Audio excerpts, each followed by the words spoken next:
Good morning, everyone. Welcome to Morning Expresso. You're watching Indian Express. I'm Charulata Biswas. Let's begin your day with a big story.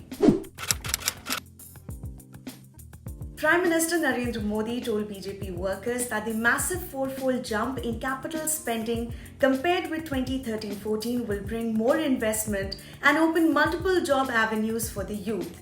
His statement comes after being strongly criticized by the opposition for not addressing the needs of the poor, those who suffered job and income losses, and the small enterprises during the last 2 years of the pandemic. Meanwhile, Congress leader Rahul Gandhi slammed the BJP-led central government in Lok Sabha. He said the government has created two Indias, one for the rich and one for the poor. And its vision for the country is more that of a king who uses a stick to rule rather than one of negotiation and conversation, as has been the nation's tradition and 3,000-year history.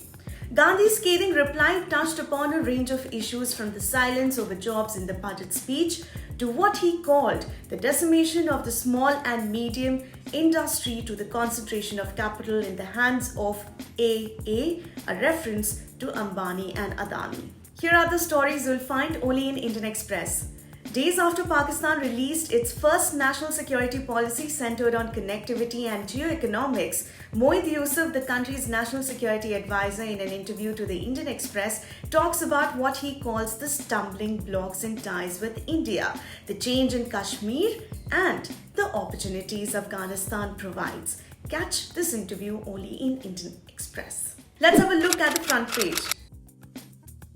The centre has formed a 16-member committee comprising directors of 7 IITs and vice-chancellors of 4 central universities to prepare a roadmap on the demand from various quarters to allow overseas campuses of Indian universities. The development comes on the back of IIT Delhi's proposal to open centres in Saudi Arabia and Egypt. On the other hand, in Uttarakhand, while the BJP is banking on schemes by the government to help people during the pandemic, the appeal of its nationalism pitch in the state with a large defence population and development under PM Modi and Chief Minister Dhami on the ground, though the Dev Bhumi isn't shining even if the Congress is failing to formulate this into a poll narrative. And amid speculations about her absence on the ground, BSP Chief Mayawati addressed her first public meeting for the upcoming Uttar Pradesh Assembly elections in Agra on Wednesday. She said, "News was flashed on many channels that I am not visible anywhere. I would like to tell everyone that I came from Delhi to Lucknow as soon as the COVID scare subsided. I have been working constantly to strengthen the party." Here are the must-reads. Until 2 days ago, art aficionado Janeef Kaur was virtually unknown in Amritsar's Majitha constituency.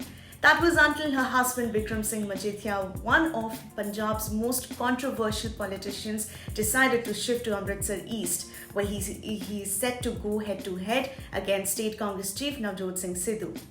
After years of staying away from her husband's campaigns, Kaur was given the Saad ticket from Majitha instead and has since hit the campaign trail with a vengeance.